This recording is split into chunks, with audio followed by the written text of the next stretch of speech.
Awesome. Okay, so my name is Samantha Losak. I am a part of the Next Gen coaching staff, and today I'm going to be talking to you guys about time management, which is something I'm really passionate about. But before we get into that, just a few housekeeping things. If we can, guys, try and stay in the session the whole time, not hop in and out. You'll just get the most out of it if you are very present and very involved throughout. With that, try and remove those distractions. If you can, turn your phone on work mode, put your phone away somewhere, so it's just not tempting you while we're doing it. It just helps to be a little bit more focused that way. With Zoom, if you're familiar, try and go to speaker view versus gallery view. It'll give you a little bit of a better overall experience while we're doing it. And then lastly, most of you have been on here already, so but we are doing another giveaway today, similar to how we have done all week. When you're commenting in that chat, that's what's going to get you entered to win. So make sure you guys are interacting.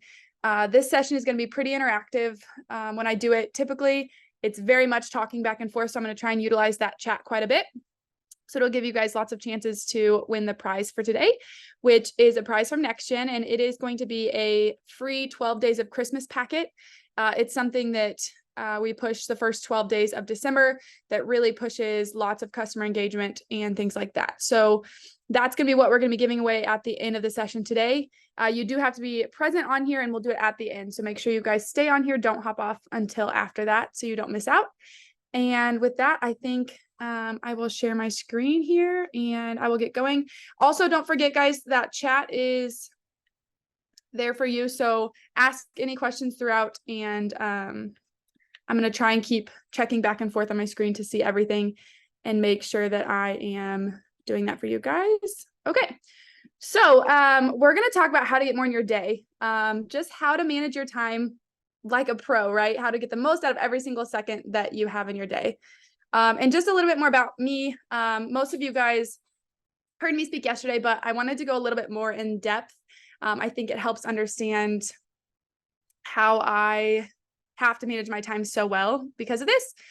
So I am a mom of two. Those are my two little girls and my husband. My girls are 4 and 2. So you can imagine the energy that they have there.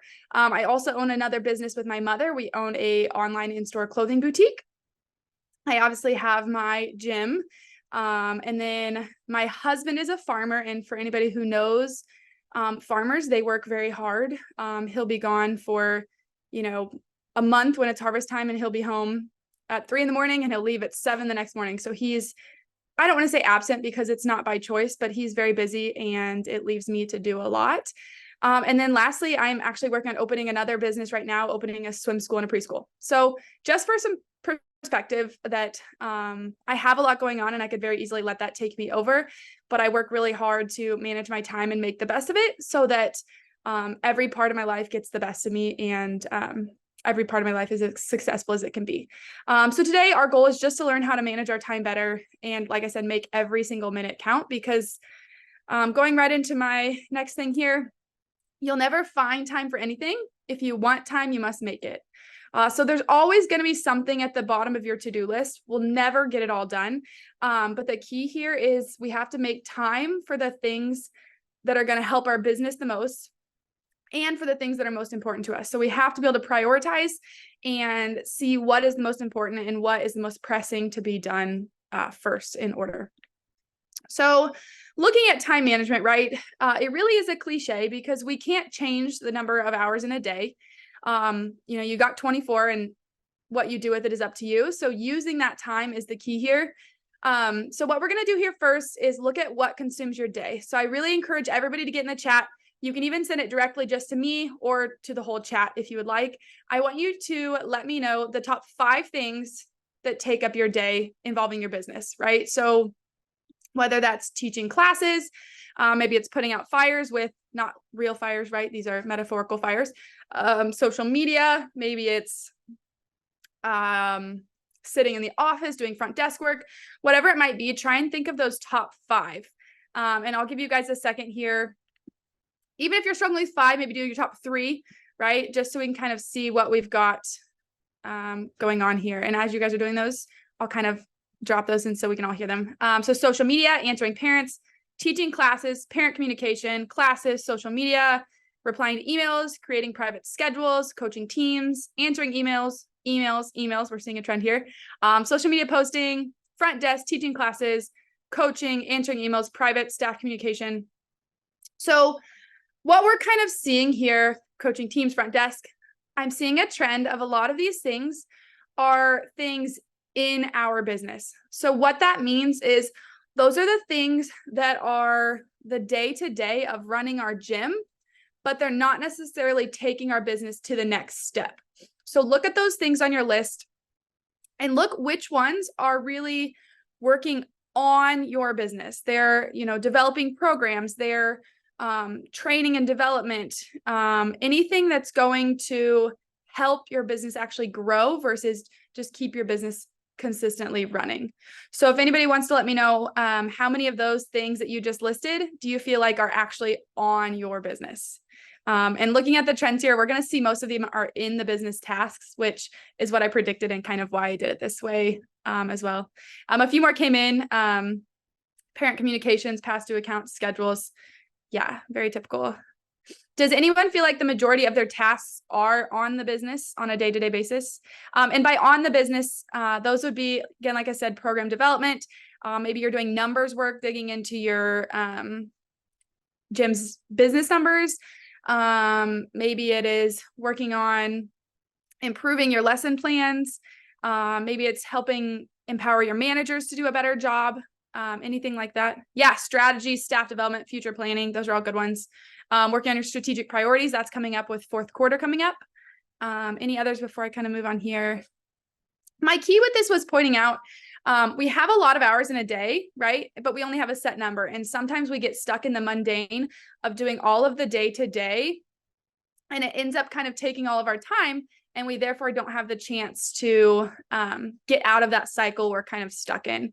One more tally I had here, marketing, social media, funding, future planning, program development, strategy. Those are all really good ones as far as working on the business. So let me click over here. This is something that I 100% recommend every single person here do.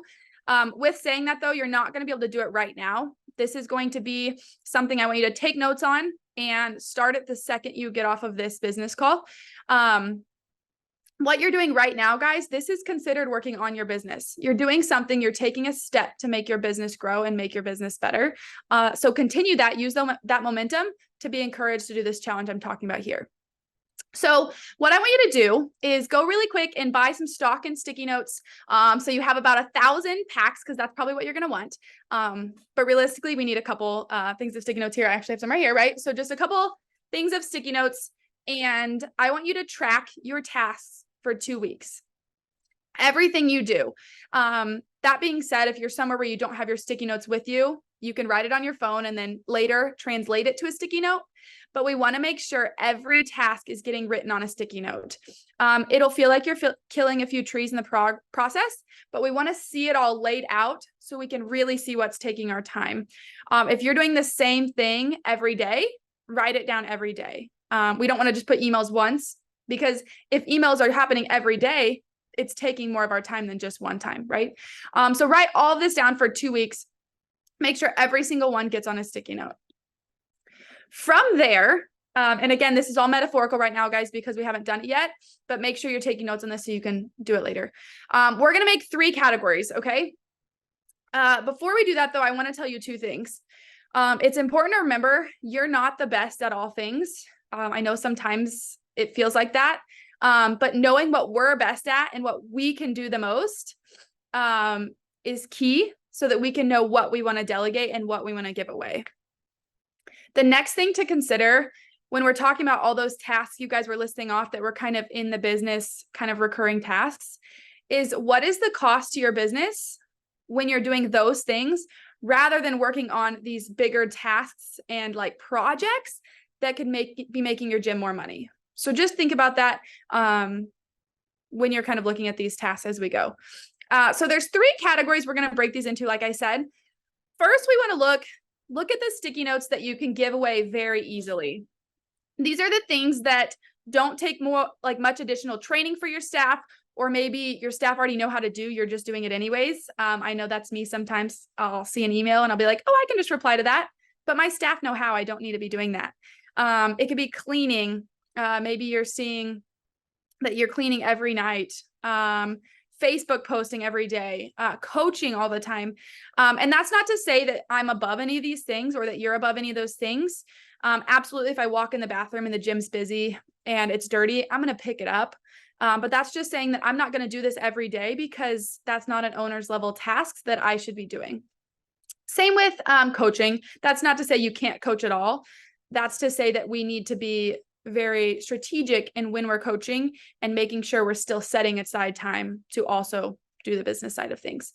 So once we see those tasks, we're going to pretty easily put them in a stack and say, okay, you're going to do this, you're going to do this, you're going to do this, and get those off of our plate very, very first. Those are the easiest and the quickest that we can really kind of let go. The second, and this is on the whole opposite end of it, is I want you to look at the tasks that only you can do.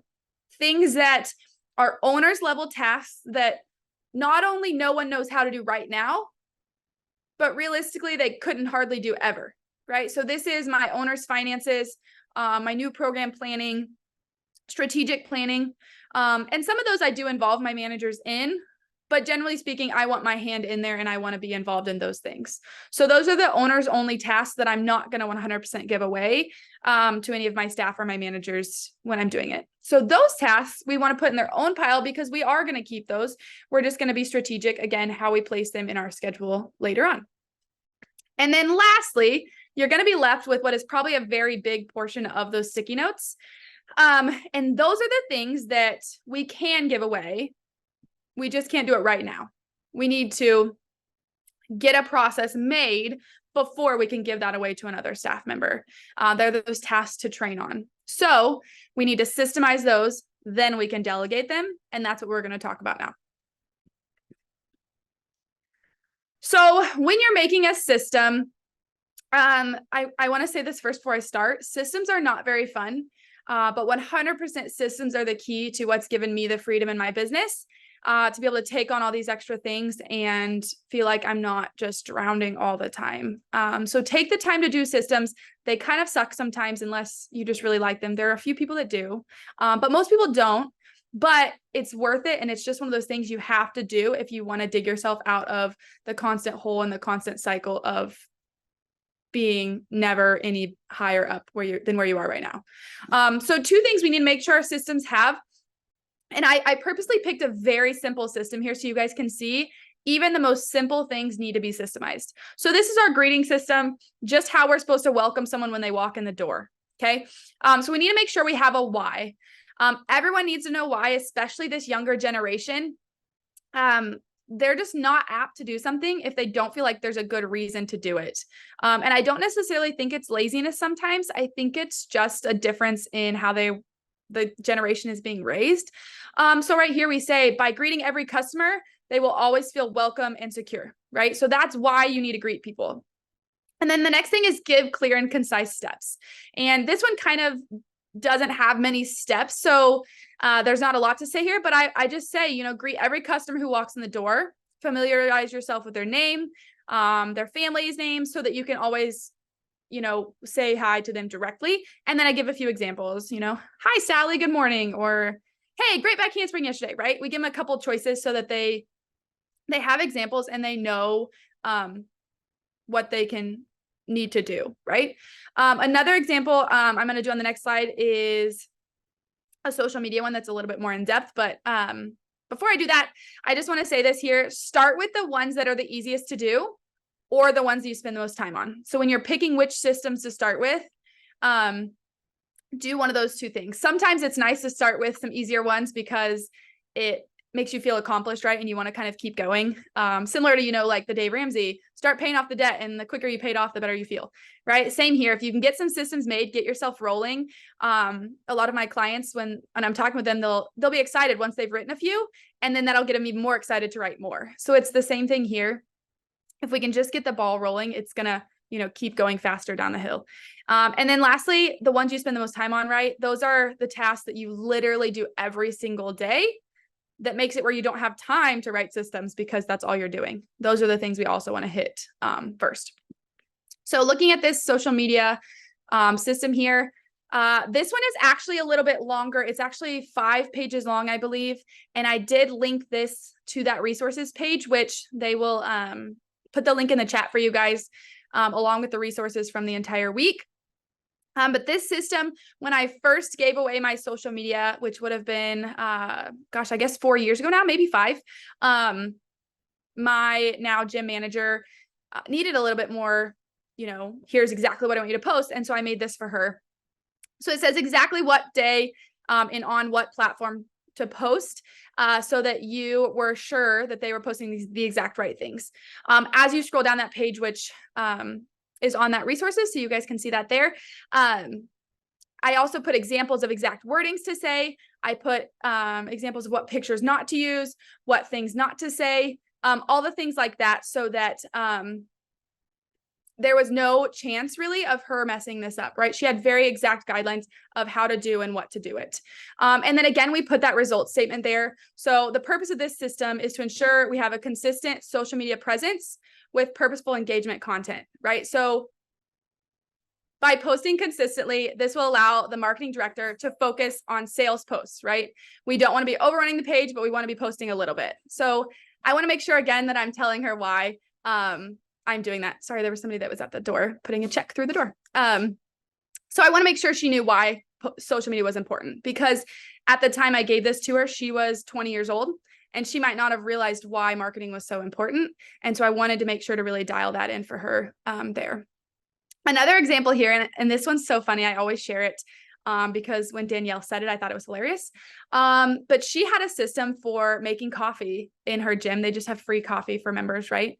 And the kid, I guess I should say, he was a younger kid. He went up to make the coffee. Danielle went to get a glass of coffee and it tasted terrible. And she couldn't figure out why, right? She opens the top and the kid didn't put a filter in the coffee maker. And, your first instinct would be like, how did you screw this up? I wrote a system for this, right? But she went and looked at the system and she had forgotten to put a coffee filter in. So little things like that, I mean, that's on you at that point because you didn't systemize it well, right? And it's easy for us to think that sometimes things are obvious or easy to understand. And we need to make sure we're remembering every single little step is important. And we need to treat our staff with respect enough to give them something good to follow, and not expect them to be perfect because they're not us. And they might not have the same back knowledge and things that we know going into doing the particular system. As I'm going to, guys, some of this is kind of abstract and a little bit, some of it's more in depth, but if you have questions, make sure to ask them in the chat and I'm happy to help you there as we go. So next here, we've kind of systemized, we made the system. Now what do we need to do, right? So now is the time that we can delegate and give it away to one of our staff, right? When we're doing that, a couple of things to keep in mind here. We want to use all of our staff's talents. So just because I hired someone to be a front desk or a tumbling coach or a ninja coach doesn't mean that's the only thing they're good at. And I think that's key, is to get to know your staff and know what they're good at and what other things, not necessarily they're hiding, but what other things can they really be an asset to your business for? So for example, maybe someone took some marketing classes in college and they could do email marketing. Or for me, my front desk staff member used to do dance competitively with me when we were children. So I know she's a really good dance teacher. So now she's teaching some of our rec dance. Whatever it might be, your staff can be good at more than one thing. And if we don't take the chance to get to know them, we'll never find out those things. The next one is C. Maybe there's someone that just wants more hours. So ask around to your staff and, are you content with these 15 hours a week? Is that overwhelming? Could you use some more hours? And just see where they are. Some staff might not want more, but some do. And if the task is a good fit for them, then that would be a great person to give it to. And right in line with that, guys, is who can handle more. So just because they want more doesn't mean you're going to give it to them. Sometimes for me, my full-time staff, I'll be like, oh yeah, I'll just have Addie do it, or I'll just have Morgan do it. But then I have to take a step back and realize maybe that might not be the best option because their plate's pretty full at the moment. So making sure we're not just giving it away to the first person we think of, we're really being strategic about it and making sure it's someone that's going to do a good job at it when they're doing. The next thing with that, guys, is we have to hold them accountable. And this is, I think, the biggest mistake we make sometimes is we give it away, we systemize it, we give it away, and we say, okay, it's done. It's taken care of. I don't have to worry about it anymore. And that couldn't be more wrong. Staff need followed up on, and staff want followed up on. They're going to feel like you just threw them off the bridge if you give them something and never kind of help them through the process. That would be like getting hired for a job and then never training, right? We wouldn't do that. So it might be a little task that maybe you just need to follow up once a week and be like, hey, how's this going? It could be a Google form they complete at the end to kind of make sure and follow up if they need feedback and things like that.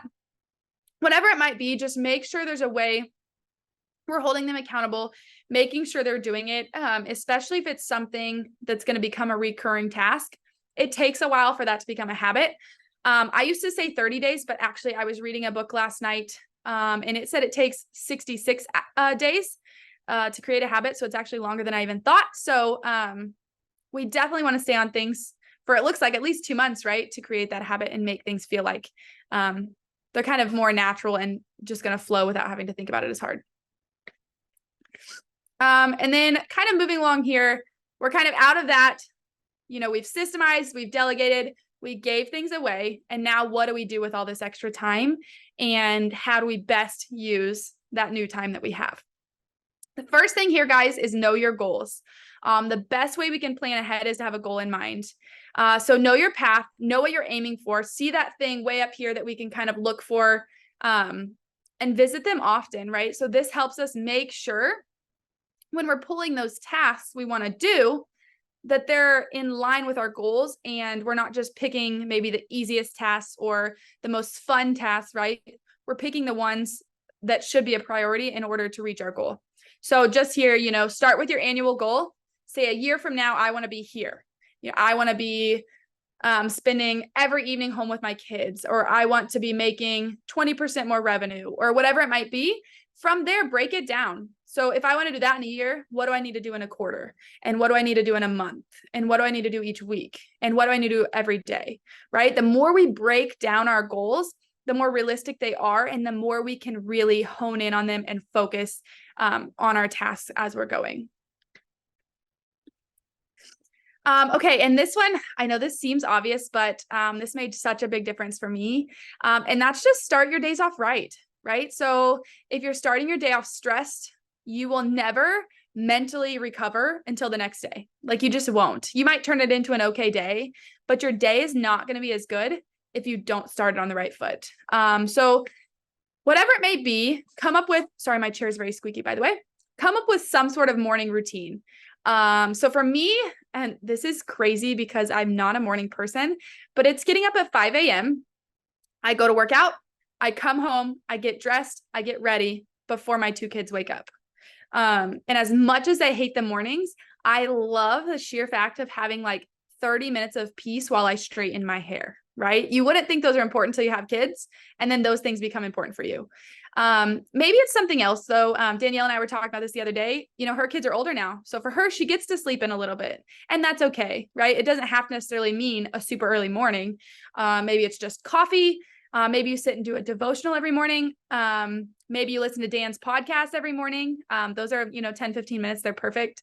It doesn't have to be a long routine, but the key here is it just has to be something to start you on the right foot, something to make you feel just calm, at ease, and ready to take on the day and not stressed running, out the door, got to get to school by 8 and all of that, because it makes you stressed and you don't feel your best.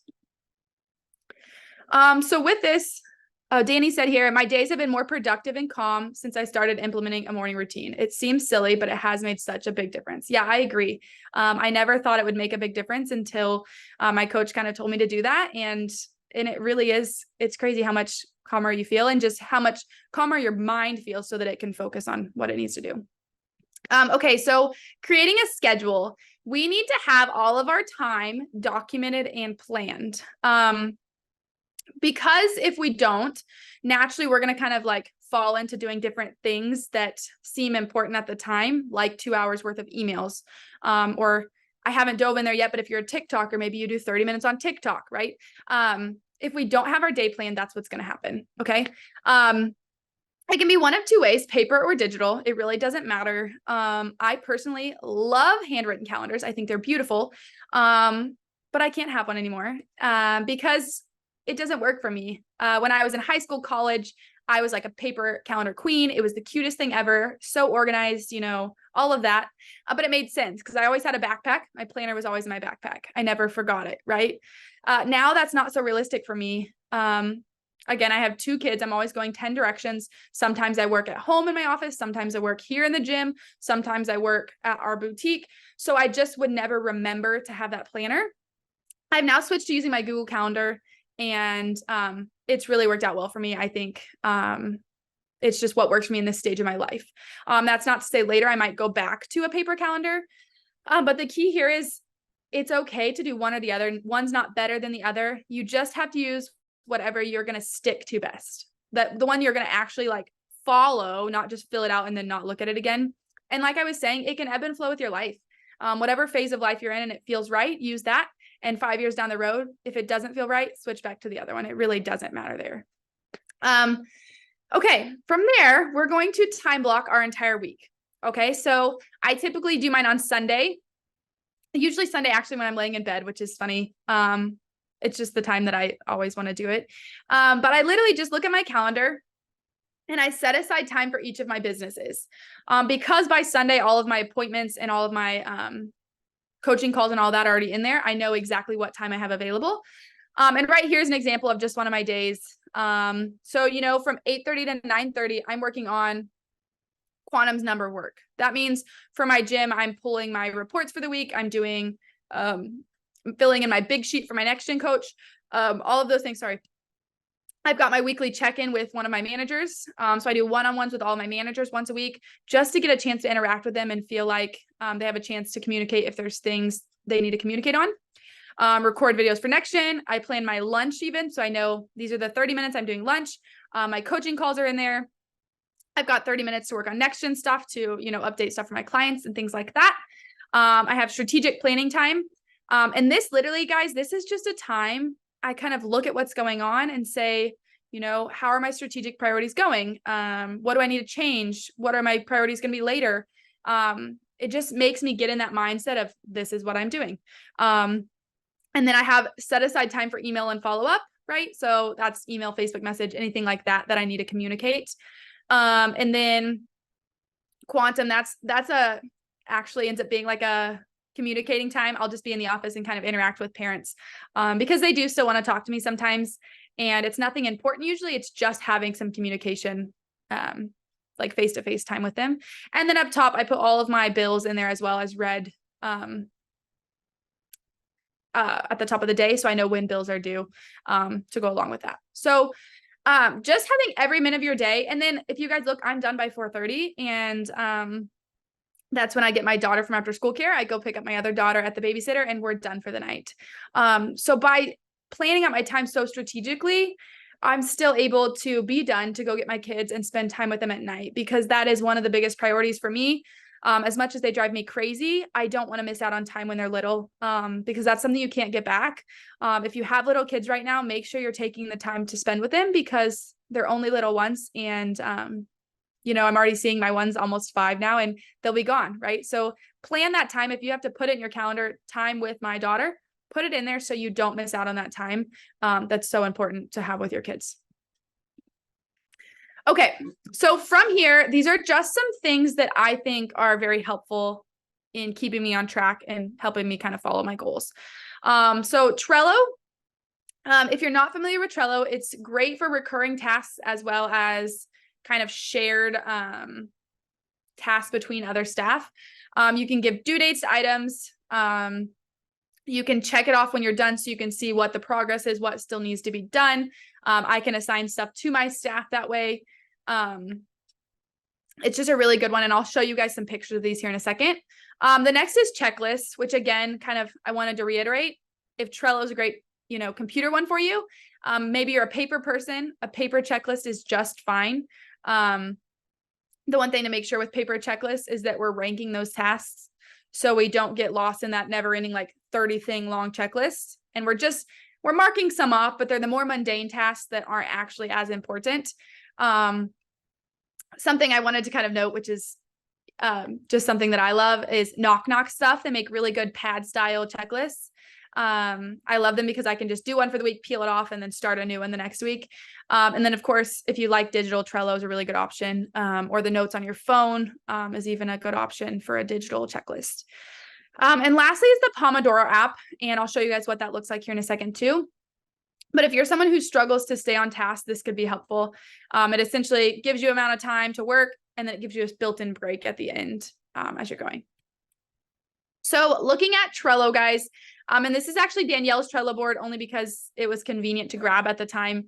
Mine is very, very similar. So the first on the left there, this is our manager staff meeting we do once a week.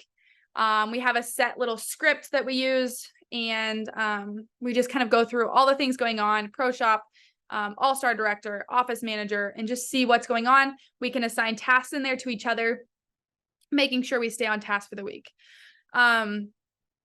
Quarterly assessments for managers to complete to make sure all your programs are kind of working at their best, right? I also put our strategic priorities on ours, just so they're on the forefront there so we can see them often and kind of stay up on them. Anyone have a free checklist app that can be shared with others? So Trello is free. There is a paid version, but I used the free version for several years before I ever upgraded to the paid version. So Susan, I think the Trello would be my first vote as far as a checklist app if I was giving one. You can still tag staff members in it. You just can't actually assign them. Everyone can be in one board for free. So as long as you only had one board, they wouldn't have to pay for it. And it would still be free there. Also with our Trello board, we've got our on-call schedule. So this is which manager is in charge of social media that weekend. That way everybody's not having to stay up on their phone and things. We just kind of rotate through who has, email, Facebook, and the like texting to kind of stay up on that over the weekend. But just anything here, this is our main dashboard. We have probably 30 boards at this point, but it's one of those you just kind of grow and evolve with Trello as you get to learn it. We have one to track our trial systems for all of our new member trials. We have one to track our birthday parties. All of my managers have their own boards with their monthly to-dos. I have a numbers tracking board for my quantum numbers. Just about everything you can think of, we at this point have made a Trello board just because it's natural and it's what's comfortable for us as far as that goes. Checklist, as I mentioned, you can be a digital person or a on paper person. I have this exact set of tasks on my Trello board for my staff, but paper again is totally fine. Print this off and they can check it off when they're done. These are your office staff members, what they need to do every day, what they need to do each week, and then what they need to do once a month. There's a key that either one is fine. It's just remembering you have to have it all listed out somewhere. And this little picture here, this is an example of those knock stuff ones I was talking about. I like this one because it lets you rate that urgency over there. So you can really make sure you're doing the most urgent first and then working your way down the list as you go. All right, next is Pomodoro. And again, this is just a little picture of what it looks like when you download it in the App Store. It's totally free. It's a 25-minute timer, essentially, and then it gives you a 5-minute break to decompress. So this is good if you're someone who, your brain's just always like, woo, woo, woo, the whole time. I'm sometimes that way, and I have to give myself set timelines. So when I time block my time, I make sure and give myself 30-minute increments, and I do it like this. So I work 25 minutes, and then I get 5 minutes free after that. All right, so I talk about systems and things like that a lot, but when I'm talking about them, guys, it's not going to happen overnight. It takes a while for things to become habit and things to become second nature. I actually had 30 days in my presentation, but like I was saying, I read in a book last night and it said 66 days, and that was a research study they did. So I'm going to say now it takes, 66 days. So we really got to stick with it to make sure it becomes habit for us. However, once we get a good handle on those things, I've got some more tips to kind of help take it to the next level and keep doing an even better job. So first are email time savers. I would say 75% of you put emails in there as your biggest time sucker. So first is only check email twice per day. And some people say this different ways. Some people would say just once a day, only at the very end of the day. But for me, I just can't focus unless I've, checked my email and feel like I'm like got it out of the way. So I'll check very first thing when I first get there. I allot 15 minutes to check my email. Anything that doesn't get done in that 15 minutes is put aside. And then I check it at the very end of the day before I leave. Because at that point, I feel like I've checked enough that I've hit all the really important emails, and the rest will be fine until tomorrow. The other thing with that is inbox zero. And this one always makes everybody kind of cringe. However, this means that when you open your email, your inbox will have 0 emails in it when you finish at the end of the day. And what that means is I've either replied to every email or I've sent it off to someone else to reply to. So maybe it's something that's pertinent to my front desk. I'll forward it to my front desk and they'll reply. But otherwise, everything is replied. It's all moved to its folders on the side. I probably got 15 folders or so over here. So it's not a ton, but I do still want to keep track of it and make sure if I need an email later, I can still search it and find it. And then last is those Google templates, right? If it's email that has to be sent often, that you still have to send, do a template so you can save, that 30 seconds or so. This could also be the same for your office staff. If you can make these for them or have them make these templates, it can save them some time and again, keep them very effective and very efficient. So you're getting the best ROI out of your staff as well. And these are the big ones, guys. These are the hardest ones. That's why I put them here at the end. But these will make the biggest difference in your time if you can do these 5 things or stop doing these 5 things. First is answering phones. Delegate this away. We don't need to be answering the phone. There's even times I'll just let it ring if I'm the only one and I'm not supposed to be there. I just let it ring because it's not my task to answer the phone. So sometimes I let it ring. That being said, if it's my job that night to answer the phone, if I'm sitting in the office filling in for someone or something, then I'll answer the phone. I'm not saying I'm above the phone. What I'm saying is that those tasks take a lot of time. And it's taking away from, again, owner's level tasks that I should be doing. Or maybe I'm in a time block and I'm supposed to be doing my numbers. And instead of doing my numbers, I'm now answering the phone. The second one is social media. And this is the hardest one in our society, I feel like, anymore. But we want to just remove all the distractions. So for me, the easiest thing to do is turn my phone on work mode, put it upside down and put it over here.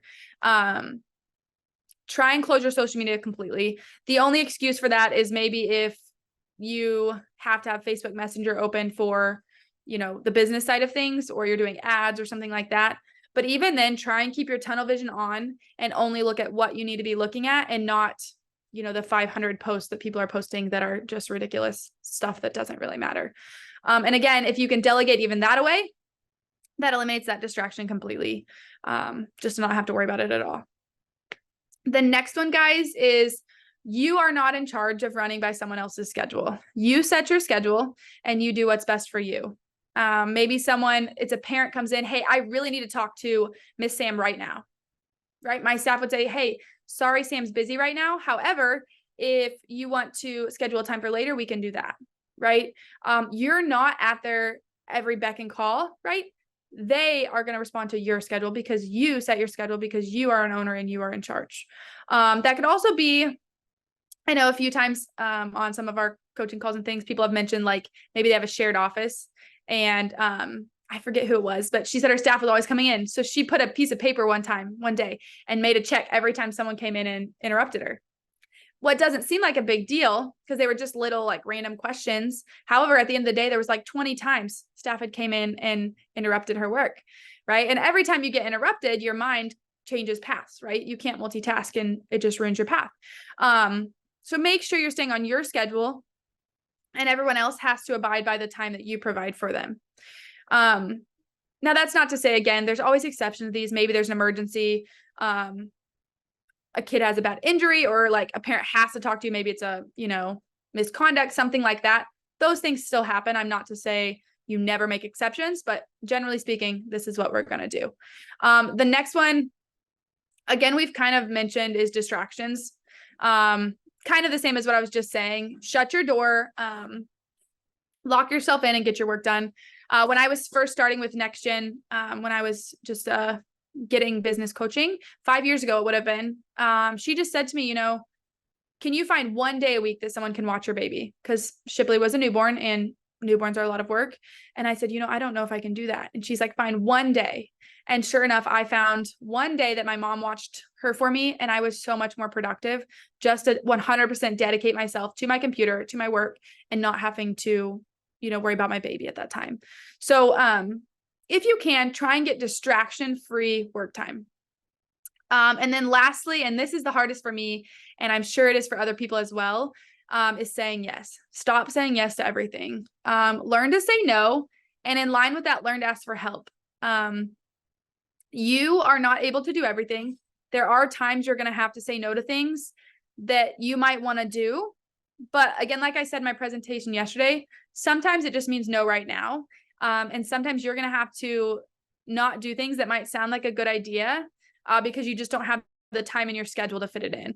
And again, in line with that, maybe it's something that you think your gym really should do, but you don't have the time. So you delegate it and ask one of your staff members to do it. Remember, you're not the best at everything. As much as we want to be, there are tasks that we're naturally better at. And those are the tasks we should be doing, not just doing everything because we're the owner and we should do everything. So with that, that's kind of everything that I had for you guys today. I would love to have some questions now if you guys have questions for me. Anything about systems, delegation, time management, anything like that.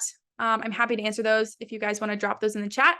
Randy said, is there a way to get a copy of the front desk checklist? Let me see if we can add it to that resources tab. I'm actually making myself a note right now, and I will try and get that added to the resources tab. If we can, I will see what I can do. Anybody have any questions? I can go ahead and unstop my share. No questions. I thought today would be the day full of questions.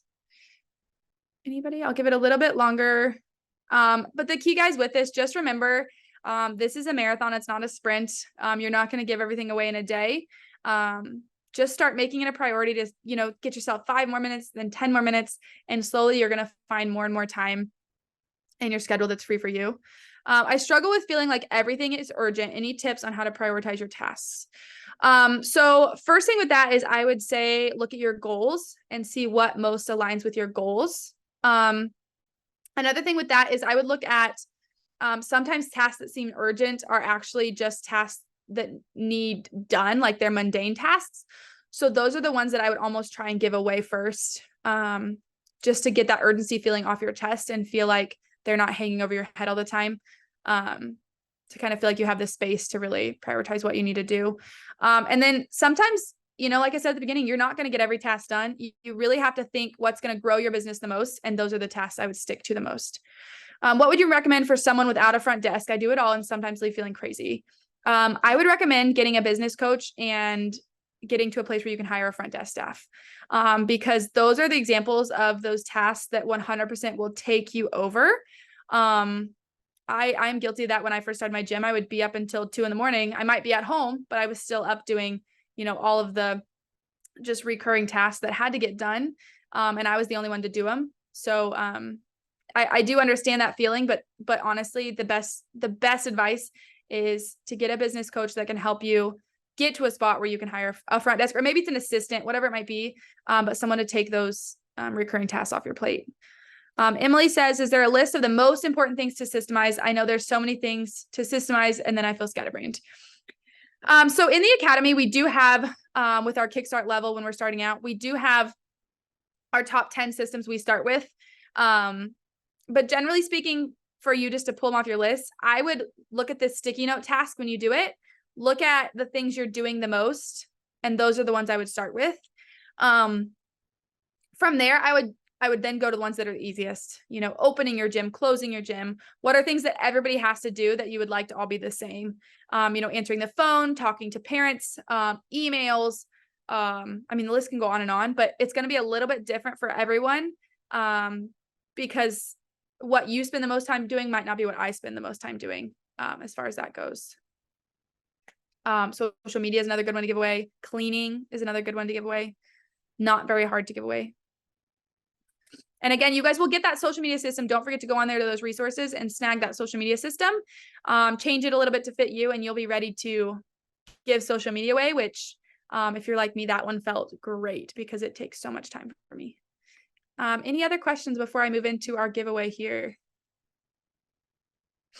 Okay. All right. I'm going to go ahead and click this giveaway. If any more questions pop up, then, one more. I struggle with social media, not social media, but more so delegating to someone else. We're in a very saturated market, and any odd post that Dims makes gets spread like wildfire around here. I've had a hard time with others understanding the brand, aesthetic, and voice tips. I would recommend making a style guide for your gym. So making a pretty much exact, straightforward, here's the colors we use, here's the wording we use, here's the font we use. That'll help keep it on trend as far as aesthetic goes. The other thing I would recommend, something like Connect 3. They are all done for you marketing posts where all your staff member would have to do would be change the picture, change your logo, and they're going to be a professional image. Check out that social media thing that I also put up there, because it also has exact things like don't post pictures of, a crotch shot, for example, or things like that, that, are things that they can't do. And it kind of helps to give them very strict guidelines to put them in a box so that they don't have a chance to step outside of the box.